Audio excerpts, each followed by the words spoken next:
on the Killer and Lyrical Show. Go ahead. No doubt, we got the one and only legendary, thinking of a master plan himself. YZ, how you doing, brother? I'm great, bro. How are you? How are you? Doing good. Good. Okay. Sister Lyrical got some questions to ask you. Okay. Do you ever think your song "Ghetto's Been Good to Me" was going to reach so many people?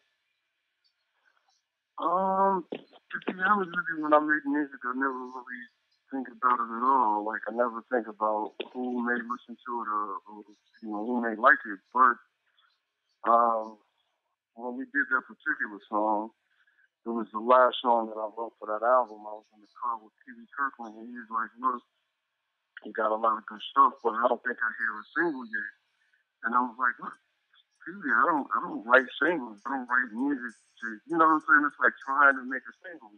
So to be honest with you, as a joke, I said, you know what? While we're in this car, I'm going to get out, I'm going to let you drive, and I'm going to write this song right now because I wanted to prove to him that, you know, I was just going to try to make something that I thought he would think would be, you know, somewhat commercial.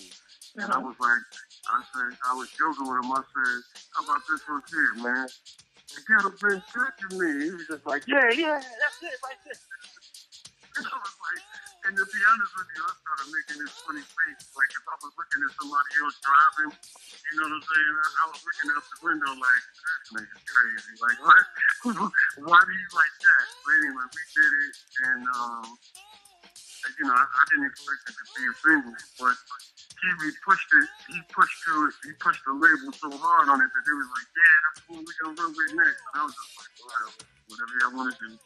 And so, being that we did it, you know, I said, all right, well, we're gonna do it. I'll shoot the video. So we put together the team to shoot the video for it, and they came up with the concept for the video. And it worked out.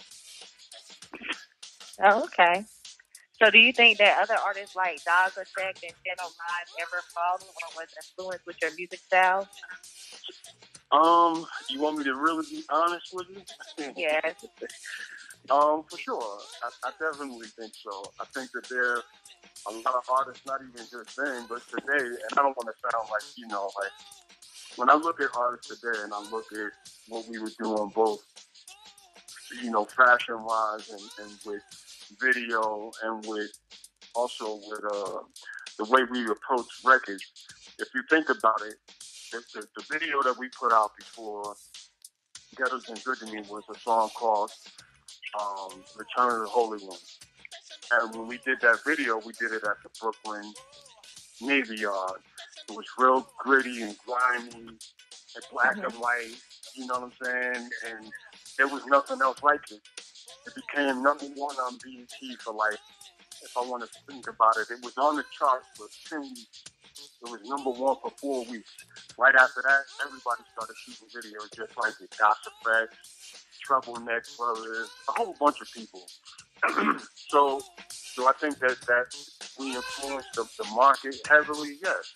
I mean, I look at what we were doing then, and I look at artists like Lil Wayne and all the cats like Future with the Locks and all that. I mean, that was us, all of that. I mean, you know, and even though they may not follow the history of it, when I look at it, you know, we were deeply influenced by other people too.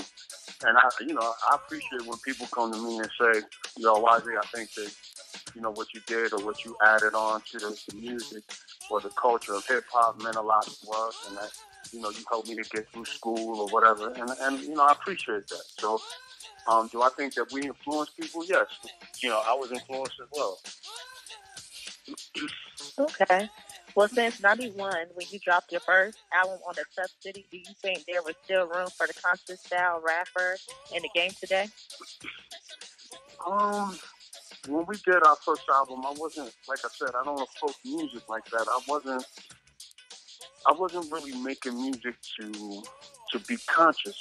You know, because I think that rap in general is conscious. I think, like, you know, that term, like when you think conscious, you think about being aware about your surroundings and being aware about you know, where we're headed. And I honestly think when you think back to that first album, if you go back to the Sons of the Father album, I think if I were to say anything about it, there are moments in that project that I think are just very prophetic.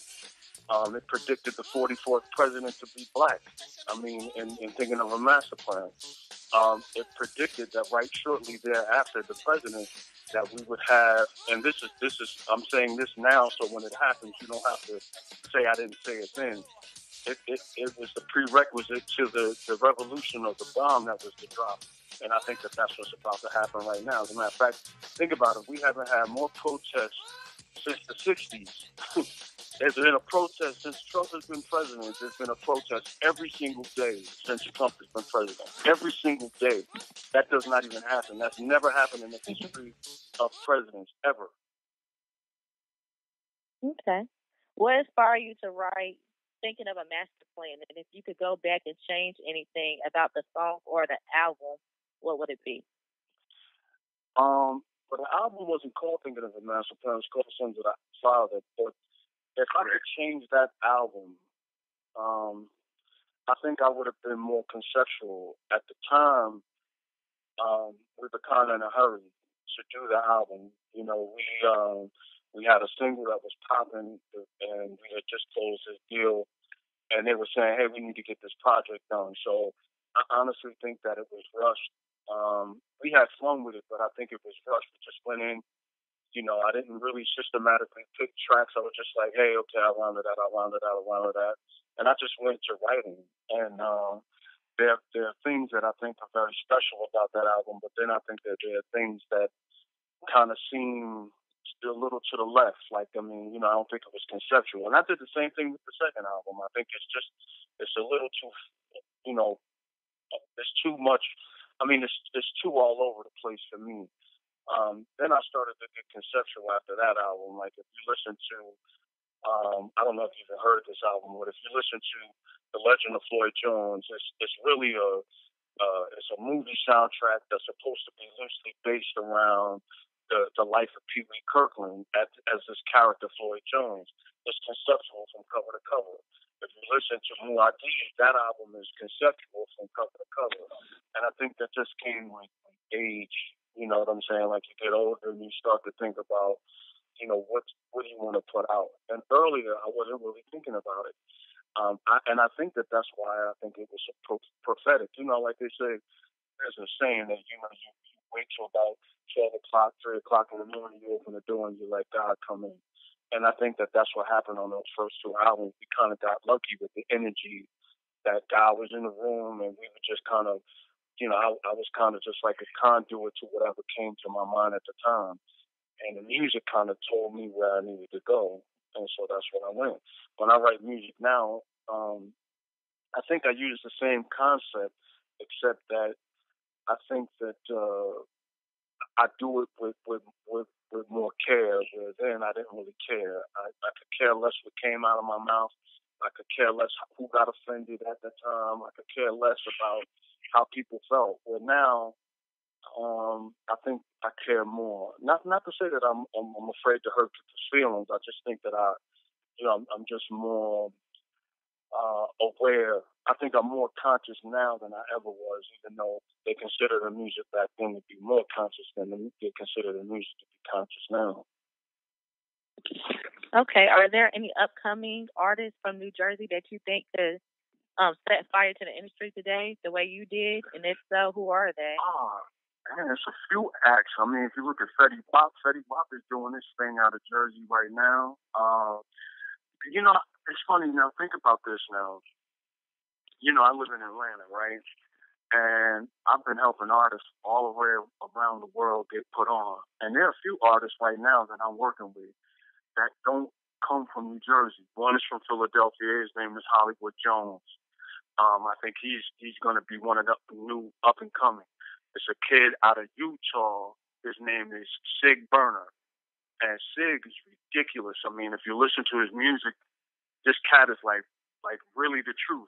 There's a group out of North Carolina that I work with.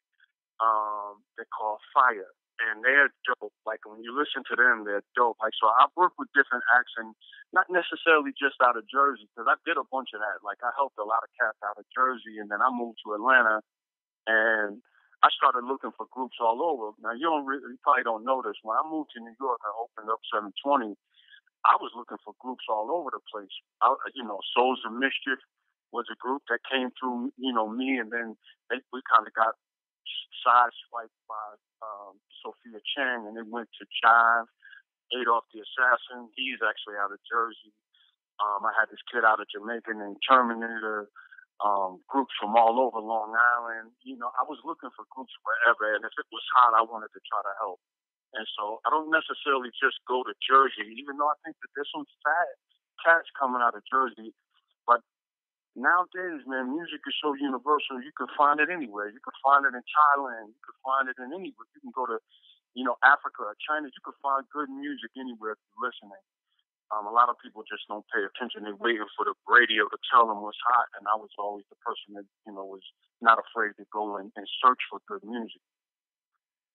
There's a girl out of California. Her name is Dado, and she's dope. When I listen to these cats, these are the people that I try to help. People don't know this, but even when Future was just getting in the game, I was pushing his name. I was out here pushing his name. Another one was I don't know if you're familiar with this kid. His name is Gotti. His name is Yo Gotti. When Yo Gotti was just getting put on, I was working with a group out of Atlanta, and we were buying features from cats like that. I think that music is very universal as it always has been. However, I do think that there are more artists circulating across the globe than ever before. So I just don't go to Jersey to find acts. I go wherever it's hot. And my phone start ringing and say, hey, Yo, Z, I want you to listen to this. I'll listen. I take the time to listen. Okay. So what do you want your legacy to be? My legacy. I never really thought about it. I mean, I've been, as far as music is concerned, it's just as a man. As far as music?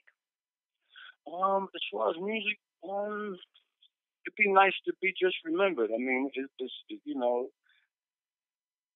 I think that I was blessed to be just a part of the rap game when people were just saying that it was going to be a fad, that it was going to come and go. When I was hanging out with groups of De La Soul and Tribe Called Quest, Leaders of the New School, and Poor Righteous Teachers, and X-Clan, and groups like that, we knew then that the music was going to last because there were up-and-coming cats that were, just behind us, like the Roots, who, I was, blessed to work with, and groups like that, and Mos Def, who I actually came out of a group that I managed called UTD, and we knew that the music was going to last. So I appreciate the fact that when people think about me, they think of two things.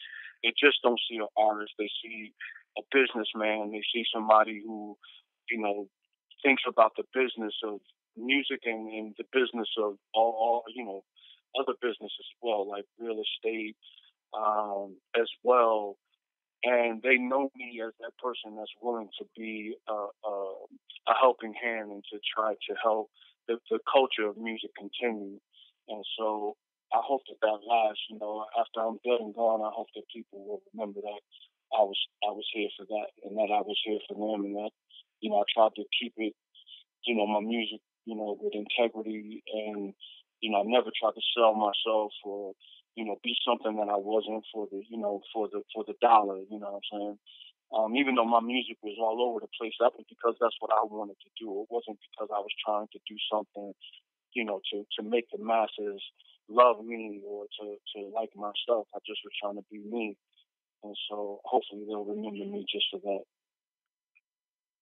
Whenever you came out with thinking of a master plan, back then, you had dreads, and the corruption that was going on, like Fours in New York and New Jersey and all over. You came out with Thinking of a Master Plan. It was more like telling people, how the system is and everything. What kind of image, whenever you came out with that song, what kind of image did people look at you as, when you came out with that song? You got a man that's coming out, preaching, but basically it was more like preaching, so. Well, I never really looked at it that way. However, I will say this: the first single that we came on with was called "I Am Who I Am," and then on the flip side of that was "I'm Bad," and then we did "In Control of Things," and then "Master Plan" was just a B-side on that record. And believe it or not, "In Control of Things" is what New York listened to. They never played Thinking of a Master Plan. They never, they right away, they didn't jump on that. I remember going to Red Alert, and Red Alert would not even look my way.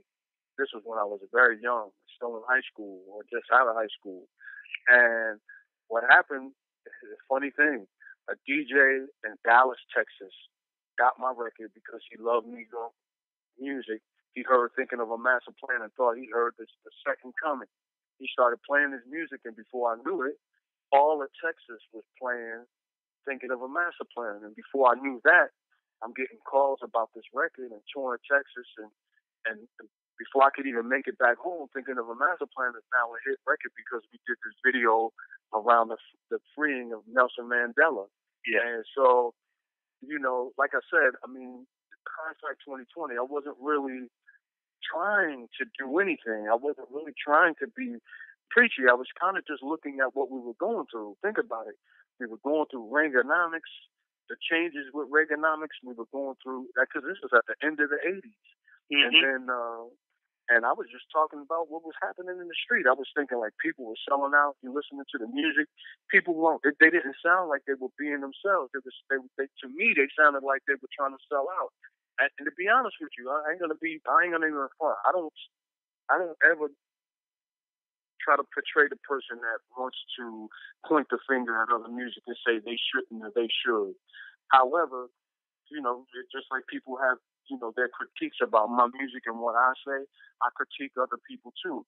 And when I listen to music today, I honestly think that we're going through a second wind of what we went through, in the early 90s when the early 90s is shifted, the mid 90s, everything started to sound the same. Why? Because Puffy bought the radio and people realized that you can buy the radio and win. So now you got Rockefeller that wants to buy the radio and win. And now you got, what's the other one? Rough Riders. You can buy the radio and win. And before you knew it, all the music sounded the same. So they started that in the mid to late 90s, and then they get mad at these kids now because all they feel is though, they can make music that's going to satisfy the masses and people will listen. And so I don't knock it, but to me, all of that stuff is sellout shit because you're doing it specifically for the market. And if you were to ask these people who they truly are, I don't think that they could tell you because they sound too much like the next man. One thing I can say about what we did at our time, and even now when I make music, it sounds like me. It doesn't sound like X-Clan. It doesn't sound like The Future. It doesn't sound like Lil Wayne. It sounds like YZ. And I don't like the fact that people for the check feel like they can, because we're slighting ourselves. We're missing a lot of good music because people feel like everybody wants to be the new Drake. Everybody wants to be the new Future. Well, Future sounds like somebody else, or Drake sounds like somebody else, and not to diss those dudes because I listen to their music and I like them. I just think that it's so oversaturated that, when you get somebody like let's say a Chance the Rapper, you say, wow, man, this sounds great because he Chance the Rapper is just doing Chance the Rapper. You let's get somebody like, say, let's see, like Kendrick Lamar, and you say, whoa, that's dope. Now, because Kendrick is doing Kendrick, he ain't trying to do somebody else, and I wish there was more of that. And as to get, I want to get you across from your question. You said preachy. I never thought of myself as that way. I was happy enough that some of it was prophetic. But other than that, I was never telling people what I thought they should do or what they shouldn't do. I was just saying, hey, this is what's happening, and this is how I deal with it. Yeah. Tower with the Power. What was the meaning of that song? I mean, because I know I liked it for, whenever I heard, Master Plan, I always, liked the Tower of Power. I thought that it was just a unique song. I mean, what was the meaning of that song? Well, the title itself was just self-explanatory. It was supposed to be just this. If you were to think about it from a like a esoteric kind of point of view, here it is. You got this guy, just any typical dude, young black male from the hood, and we struggling out here, and we doing whatever we have to do, to try to make ends meet. And I mean, just in general. Well, Child with the Power is supposed to represent just that. If you listen to the lyrics, it's very braggadocious. It's saying, hey, I'm me, this is who I am, and you're over there. I'm in this lane, and you're in that lane. And realize this, your lane does not compare to mine. And that's what so, I use the tower meaning big and powerful, meaning, I'm in my own lane, I'm powerful in my own way. And I was hoping that people would get that and they would continue to go, forward with whatever you're doing. But that's what it was supposed to represent. Me being myself and being very happy and proud of who I am and being very powerful in myself. Yeah, and that makes a whole lot of sense because you got to look at it back then in your era of music, like Up Top was popping then, but now it's in trouble, because everything coming out of down south, and coming everywhere else, and even back then, what was as far as as being an artist, I mean, did you ever feel like you had any competition against you, for like with leaders of the new school, Nice and Smooth, Dow's Effects, and all them? Did you? No, I never looked at them as competition. If you think about this, when I got in music, right, I started my first company at 16. I was on Broadway in Houston when I was 19 or 20, and I was helping other artists get put on. So I never really looked at people as competition. I always looked at it as a stepping stone. Music was a stepping stone for me to help other artists get put on. And to be quite frank with you, there was only two other people that I would see all the time, whether I was in New York, LA, or Atlanta. It was Busta Rhymes. If I was going in an office, he was coming out. If I was in LA or Atlanta or Chicago or wherever, another person that I would see, at damn near every time I was coming out of office, he was going in, or vice versa. It was Dame Dash. I didn't see anybody else. Puffy was working for Uptown Records. He was at Uptown Records at the time. I remember trying to strike a deal for Adolph over there, and we ended up getting them over there, Tommy Boy. But I can honestly say the people who I consider to be my competition were my mentors. That was Russell Simmons, Leora Cohen, maybe Andre Harrell. And back then I really didn't think of him as even competition, but maybe Corey Robbins or Profile, because think about it, I was a young business owner on Broadway. You know what I'm saying? Like people don't really realize that side of me. Like they know the rapper, but they don't know that I was the youngest dude on Broadway, young black artist with my own office in the same building as a Source magazine. Most people don't know that about me. Before there was a 365 deal, that 360 deal that people talk about, I was in the offices talking to people about doing better by the artists, giving them 50% of the deal. Next, it becomes like commonplace. Before there was cursing in videos, I was in Tom Silverman's ear when he was talking about Gangsta Bitch, and they played me that video, and it was all beat down. And I was like, yo, if you're going to put that video out, play it with the bitch in it. And they played it, and next thing you know, everybody got that they're doing these raw videos. You know what I'm saying? So I was in and out of offices. The artistry was secondary to me, even though I loved it. It was secondary to me. To be quite frankly, I'll be straight with you. If I was really just focused on being an artist at the time, I would have been so much bigger because I was so busy trying to get other people put on, being in some office trying to get UTD or somebody else signed, that my focus was more so on other people than myself. So I never really looked at people like Dayline as competition. They were my friends. Tribe. When I would see Chip, or I remember Ali Shaheed, and I would talk on the phone back in the day. So I looked at those guys as comrades more so than competition.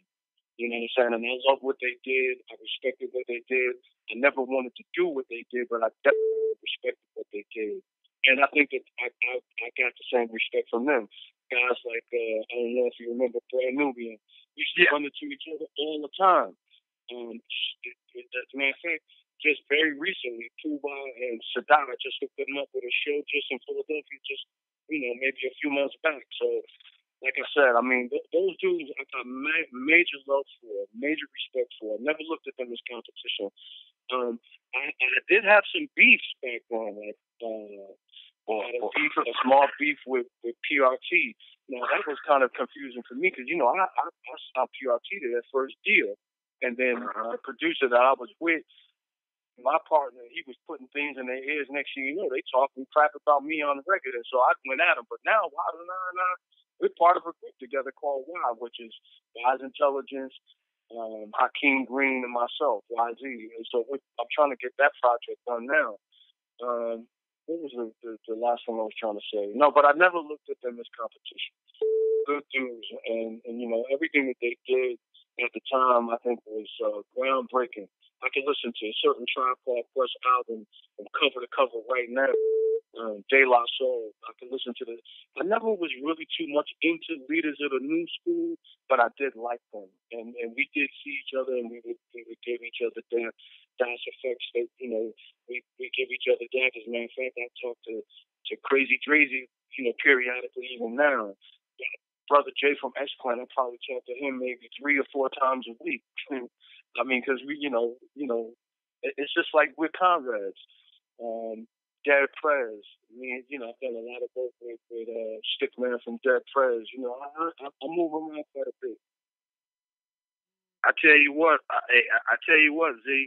Now, that was well said because I was finna get ready to ask you about the little beef that you had, but you asked it all other than once. Oh, that was the other beef. I had a beef with Tretch from North. Darn sure did. Yeah. You darn sure did. Yeah. How did you smooth that over? Well, to be quite frankly, Tretch started that beef. All right, I make it real simple. Tony D, my old business partner, we started a company called Two Tone Productions, which was Tony DePula, Tony Hill, the two of us. We produced my first album, and then he produced Poor Righteous Teachers under Two Tone. Then he started putting beef, between us. But in the interim, there were other people who were using his tracks, like Gangstar, Big Daddy Kane, and so he was like, "Yo, Cash is stealing my beats," and I mind you, I didn't make the tracks. He came to me and said, "Yo, people stealing my beats. We got to get at them." And I was like, Tony, we ain't really got to get at folks for making beats. I mean, you sample, they sample. What's the deal? But they were actually taking his compositions. They were doing it. And so he was like, yo, do this record with me. So it was called Get Off My Rhythm. Anyway, we did a record. I mentioned a few people, but I wasn't disrespecting them. At the end of the record, he starts saying, F your puny little unit, meaning Flavor Unit. And to be honest with you, I was cool with Cats and Flavor Unit. I was cool with Apache. I was cool with Shakim. Black Kim Shabazz and I were on the same record label. And so what he did was he really went at them, but they couldn't go to Tony D because Tony D didn't have a name. So what they did was they had this up and that was part of Flavor Unit. Never met me, didn't know me from a can of paint. He was making an album. He figured, hey, I'm the new gunner. I'm going to go after this dude YZ. Me and this Rickett, he said, A to the B to the C, and F to YZ. And I was just like, oh, snap. And to be honest with you, I never even heard the record until somebody came to me and said, yo, you heard of this dude named Tretch? I was like, nah. He said, well, he heard of you. He did you on this record. Oh, wow. And so, anyway, I finally got a chance to see Tretch in person. I went to the Apollo because Latifah was going to be up there. To be honest with you, I went up there because I wanted to talk to her about this new record. I wasn't going to step. I just wanted to talk to her. When I get there, this young dude performs at the Apollo named Tretch. And so I see him perform. He comes with about 30 or 40 dudes on stage and whatever, blah, blah, blah, blah. And I said, you know what, man, I ain't going to even have this. Rather than even try to step to this dude, I'm going to just come right back at him. And when I did Holy One, I dissed him. Next thing you know, Tretch and I going at it. We fighting and stuff, going back and forth. I almost shot him right on Broadway. I ain't going to even front. And he jumped me in the club with Ice. I was hanging out with Ice Cube with a bunch of dudes, and we just went back and forth. And to be honest with you, to this day, I don't know if that beef has ever been squashed, except that day I was going to shoot him, he said, yo, I want to squash the beef. Then we come to Atlanta for Jack the Rapper, and he surrounds my table with a bunch of dudes with Freddie Fox. And to be honest with you, I had a little 32 on me right then, and he would have got it had it not been for Freddie Fox, because I knew I would have got him, but Freddie would have punched somebody clean out, and it would have fell on me, because Freddie's no joke. Like, I mean, everybody else you can deal with, but Freddie will kill you. Like, he's one of them dudes you don't want to mess with. And so I just said, you know what? Rather than me getting somebody at this table, because I'm with like my lawyer, I'm with like a couple of business people, and Freddie Fox is standing right behind the dude, and I was like thinking, stop fighting in this daggone restaurant. Freddie gonna kill somebody, and I was just like, you know what? Let me just forget this. I talked to Apache and Shakim. You know what Shakim says to me? He says, I believe, and this is verbatim. I remember like it was yesterday. Shakim says, listen, YZ, you know, you and me are cool. I have no problems with you. But that brother right there is how I eat. That's the only reason I'm standing here. Yeah. Well, I know, I don't know how true. I don't know if you ever heard this or not, but I heard a rumor, you know, even back then they was saying that that somebody tried to attempt. I think somebody tried to attempt to kidnap you or something. Oh no! Now, if you want to talk about that has nothing to do with rap, but we can go into that if you want to. I mean, I ain't afraid to talk about that. When I moved to Atlanta, you know, I got involved with a few people doing some things, and some dude asked me for a favor. I hooked him up with something, and the business that he did ended up going wrong. And so rather than them going after the dude, one day early in the morning, about 7 o'clock, I get a knock on my door. I go downstairs and I can see that there's somebody hanging. So I go and get my pump. I'm at the door with my pump shotgun now. And I open the door. I let these two dudes in. Now, mind you, my wife's upstairs. She's getting dressed for work or about to get dressed for work. And I go upstairs to tell her not to leave the room. No matter what you hear, don't leave the room. I go back downstairs. It's 7 or 8 dudes in my house, all with 45s in my crib. And so I pointed at the dude I knew. I was like, look, if you're going to do this, do it. But you coming with me. He calmed them down. I figured like this. If a shootout starts, my wife's going to get killed too. So what happened was I put my gun down, and they took me. And for 3 days I was gone. I won't say where. I won't get into it. Yeah. For 3 days I was gone. And to be honest with you, I didn't think I was coming back. And I was ready to go, to be honest with you. And I think that's why they let me go, because there was no fear in me. And this is it. If they're listening, they know I'm telling the truth. There was no fear in me. There was no nothing. I was just like, I only asked them if I could call my mother to say bye. That was it. Last question I want to ask you, YZ. Yeah. Last question I want to ask you. What do you miss the most about, you know, living, you know, up in New Jersey? And to be quite frank with you, Aki, I have not lived in Jersey in so long. Remember, I moved to New York. I was in New York for about. All right, let me think about that. Jersey. What do I love most about Jersey? When I was a kid in New Jersey, we used to play. We used to play tackle football on the concrete, and we used to play right on the street.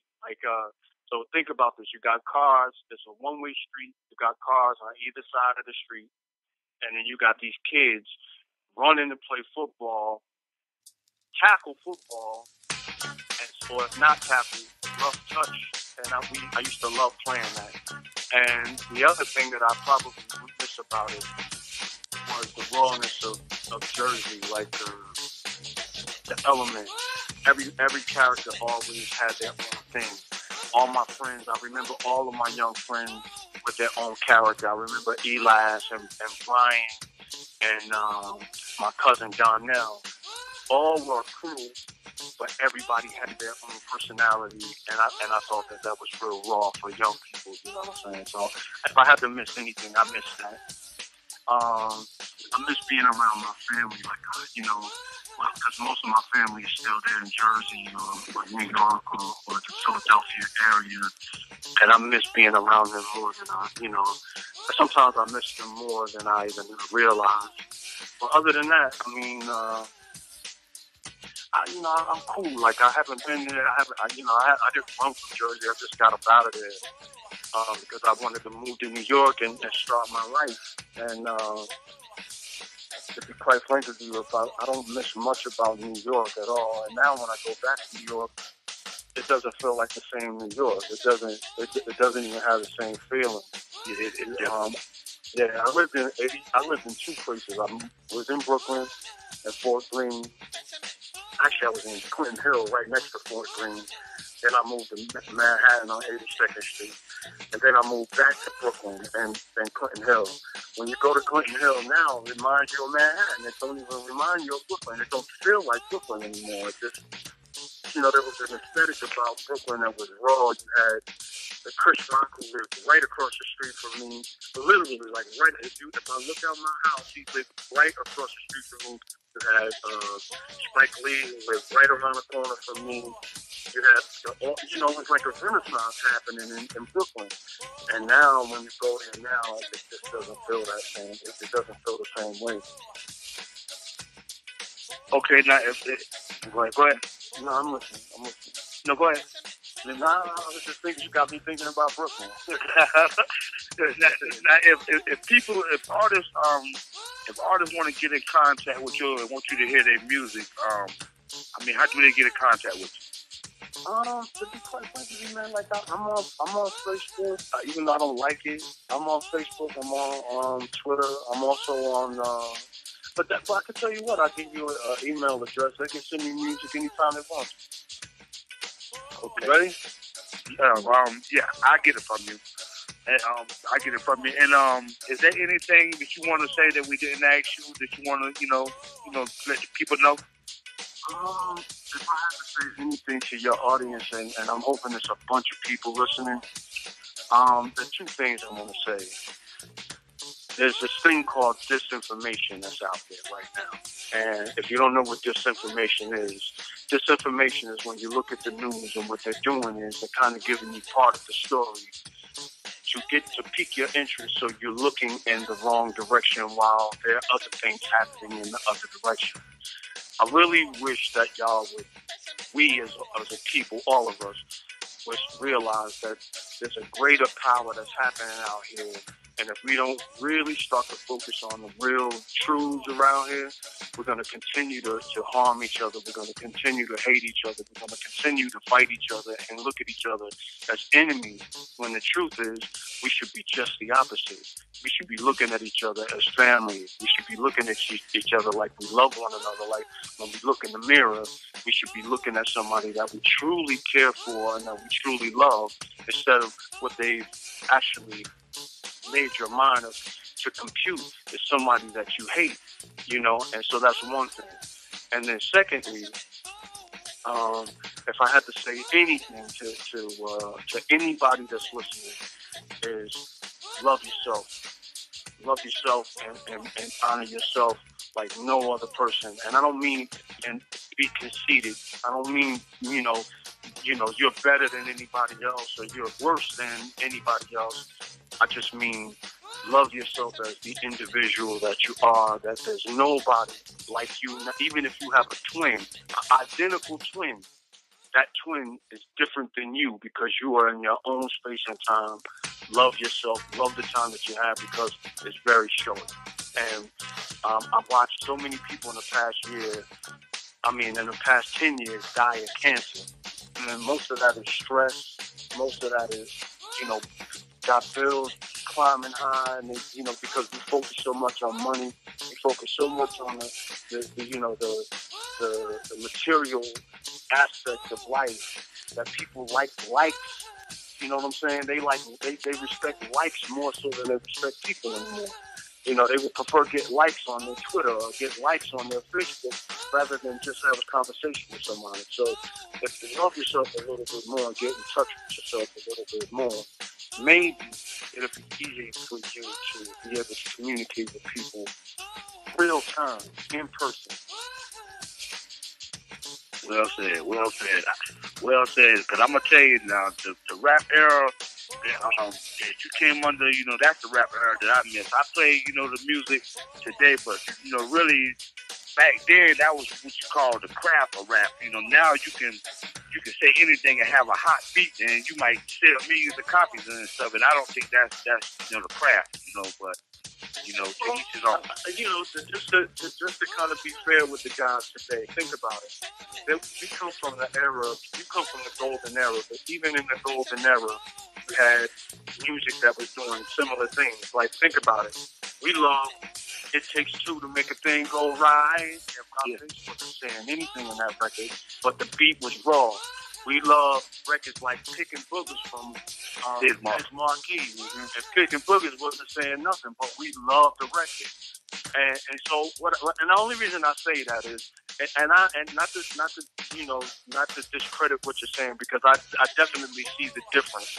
However, I don't like for the youth to feel alienated in any sense of the word. Me personally, I think that we would be better off embracing them and showing them by example rather than pointing the fingers. Like a lot of people, what they do, I listen to my peers and they say, man, I'm sick of that mumble rap. I'm sick of that. And I'm just like thinking, yo, you say you sick of mumble rap, but you was listening to da ha, da ha, da ha, ha, ha, ha, ha. And you was loving that. You get me? So, don't, before you could criticize it, realize that this is their time and you got to respect their time. You know what I'm saying? And if you can't respect their time, then just go enjoy what you did about your time and leave their time alone. You get me? And so, yeah, because I go, man, I get that all the time in interviews, man. What do you think about the new music today, man? And I'm like thinking, yo, I'm loving the new music today. I mean, I can't necessarily agree with everything, but I didn't agree with everything any day of the week. I never agreed with everything. I mean, so even though I like certain things, there was music back then that I did not like at all, and still to this day don't like. And there's music that I listen to today that I think is very put together. I think the music sounds sonically correct. The vocals are dope. The concepts are dope. The arrangements are very different and new. Back then it was a 16. Now you might get a 8-bar, a 12-bar. You might be lucky to get a 8-bar verse, and you might get the rest of the song might be just a hook. And you listen to somebody like a Future. Future take any common phrase, and before you know it, that stuff's stuck in your head, and you can't do nothing about it. But then you got somebody like a Rick Ross who can spit, who is really like to me, a great MC. I don't think he says like the most elaborate things, but he has style, he has flair, he has flavor, he has a great voice, he has presence, and that's what's dope. I mean, so, I really try to appreciate the music for what it is for the time. if I was trying to listen for music for the 90s, this music wouldn't even fit that era. We would have been laughing at stuff out there. You know what I'm saying? And back then, they would have been laughing at it. They would have been like, nah, you can't do it. You can't have, we ain't going to listen to that. But it wasn't for the time, so we didn't get it then. What we got was PE. We got Public Enemy, thank God. We had a balance back then. We could listen to PE and still listen to Biz Markie. Nowadays, you're only listening to Biz Markie, and that's about all you're going to get on the radio for the most part. Unless it's a, maybe like your station, you got an internet radio station that ain't afraid to, to try new things or, because there's some artists out here, man, that I think are very conscious. Think about this. You got stuff like Christian rap. Now I'm not Christian, but you got Christian rap. Christian rap is real big these days. I mean, but back then you could barely hear of a Christian rapper. You're right. Yeah. Never heard of it. But and there's some guys who are real big in Christian rap nowadays. Huge. Making good money, making a living for themselves. Yeah, you're right. Yeah. Never, like you say, you never heard of it back then, but you hear of it now. You never heard of it back then. Which I think is a good thing. To the ones that listen to it. It's a good thing. Oh yeah, no doubt. I mean, to be honest with you, like I said, man. I mean, those are the guys. Like even them, the best ones are the ones that don't sound so preachy to me. Just like me, like people put me in that vein, but a lot of times that I listen and I say, hey, when people say, hey, YZ, what you doing now? I'm like thinking to myself, nah, do you have a phone? Do you have a computer? It's so easy to find people these days. If I wanted to, I could find out what Barack Obama is doing right now, right this second. And so when people say, YZ, what you been up to? I'm like thinking to myself, man, you ain't really concerned about what I'm doing. Because at the end of the day, you know how it is. If you want to know something about anybody, all you got to do is pick up your phone and you can find them. You can find out. Most of the time they're telling you exactly what they're doing. They might have just left the toilet and they just said, man, my stomach is just hurting just a second ago. And I got rid of that. Yeah, but you got to look at it this way, YZ. Now, even now, people always looked at you and considered you as being a prophet. Because you used to always, you used to always preach through your music. I mean, regardless. Well, I just think that I've been blessed enough to kind of just be mindful about my surroundings. Like even now, how can we look at somebody like this whole Trump-Putin thing and then think about this? See, like I was trying to keep the conversation from getting real deep. But we can go deep for a little, but just a second. You got somebody like a Snowden, right? Snowden gets asylum through Russia, right? Yeah. Russia. You got Putin over there telling America that if Hillary Clinton becomes president, I'm going to blow you guys completely up. I'm going to blow you up, okay? So then, remember, you got Snowden, who is over there, who can hack any computer anywhere in the world. He can do whatever he wants to do, however he wants to do it, because he's a computer genius. Like when it comes to that, that you might as well call that dude algorithm. So anyway, so here it is, right? You got this guy named Trump who says right before the election, during the I think it was the second debate, they asked, the question was, if you lose Pennsylvania, will you dispute this? And Trump says, if I lose Pennsylvania, I'll have to fight it. Now, most people probably heard just what he said. You want to know what I heard when he said that? What I heard was, he knew the outcome. You understand what I'm saying? It was a conspiracy. Yeah, everybody knew. Yeah, but so here it is. If you know the outcome of Pennsylvania, then you know the outcome of this whole race. So think about this. When he said that, it told me right away that, and the news brought no mention of it. They never said anything about that. They never said that Trump must have known, because Pennsylvania usually goes to a Democrat, right?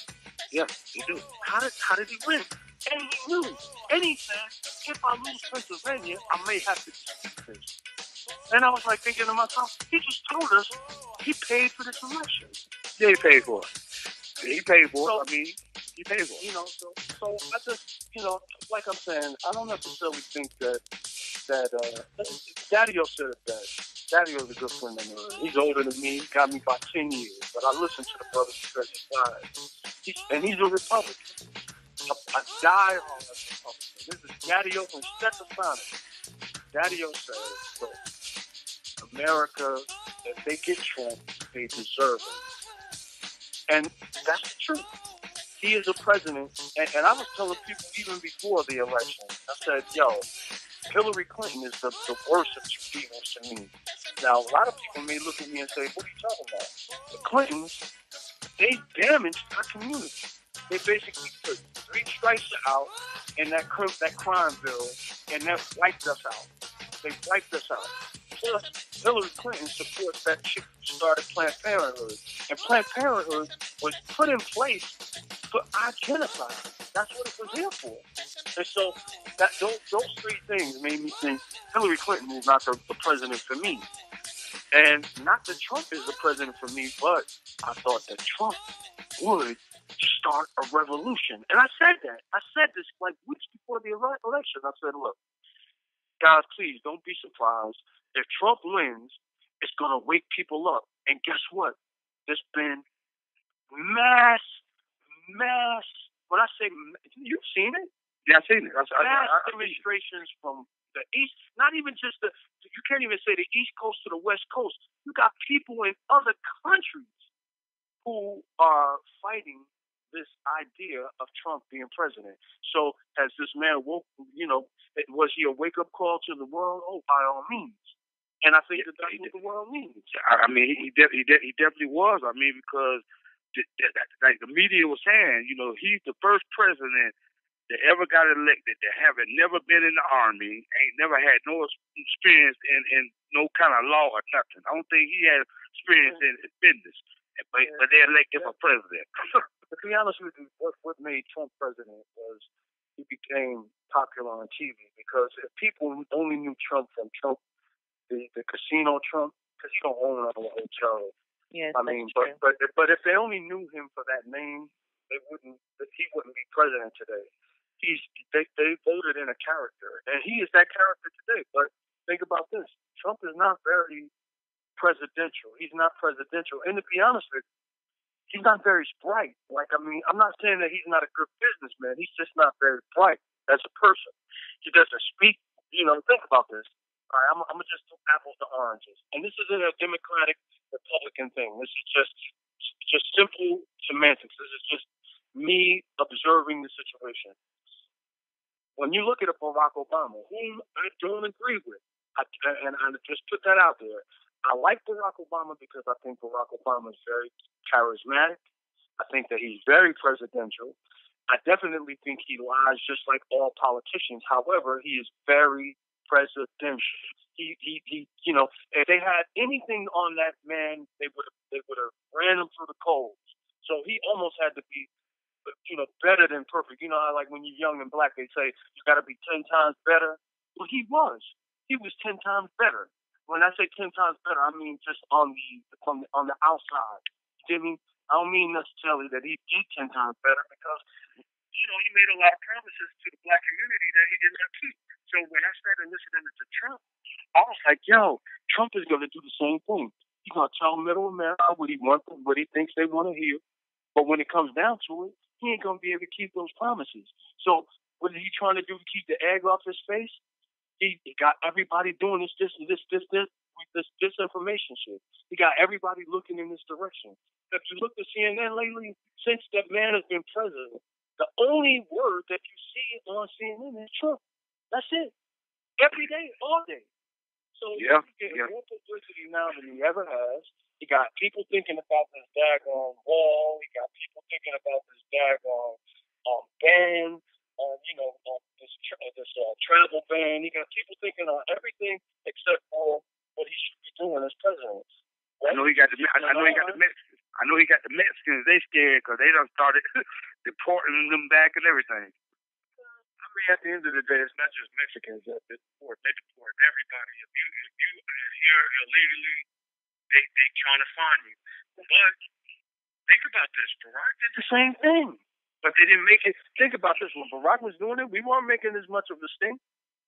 See, Trump and them know what they're doing. What they're doing is they got your boy in there, and see, it's not really Trump that's really calling the shots here. It's Bannon. Bannon got the world thinking travel ban, and he got the world thinking, because what it does is it takes the heat off of Trump. Trump doesn't have to make any real decisions while everybody is up in arms. What is he doing? He's taking care of his businesses. He's taking care of other things that got to do with the top 1% of the country. He got nothing to do with the world, really. He got nothing to do with anything. All of that shit is just a smoke and mirrors. It's bait and switch. They got everybody looking at Mother Richard while they doing other things. And that's what I was saying in the earlier part of this interview. Man, please, I hope people realize that they need to turn that TV off and start really paying attention to what's going on out here, because those folks, they have you up in arms, got everybody nervous, and they want a police state and all this other stuff. I mean, think about it. Last year, while Barack was president, we had more young black boys get shot in broad daylight than ever before, at least known. And what did Barack do? Absolutely nothing. Nothing. I met Tamir Rice's mom. That young boy was 12 years old. He got shot in broad daylight, and Barack didn't show up. He didn't show up. And I was just like, yo, but yet when them kids got shot in that school up in Massachusetts, it was Barack. You're right. You feel me?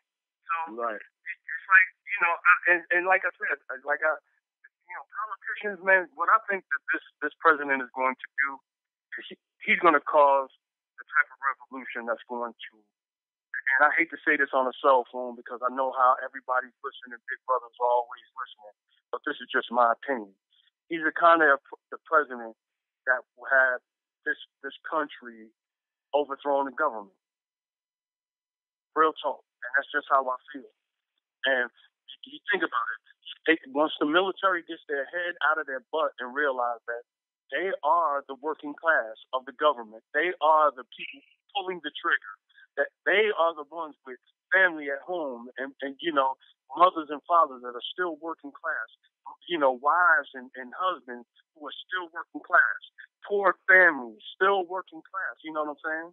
Poor and working class. Rich people don't go to the Army or the Navy, the Air Force, or the Marines. Rich people don't do that. Rich people, if they do go, they're a captain, they never fight, they never do anything. It's more for show than anything. So once the military really, really wakes up and realizes that they're just a hired hand, a hired gun, and that's all they are. Once they really realize that, man, this is an end game right there. That's checkmate. Wow. Well said.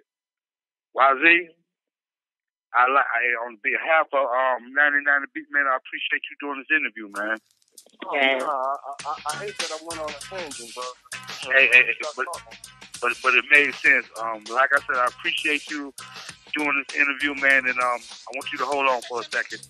Yes, sir. I appreciate both of you for having me. Thank you. No problem.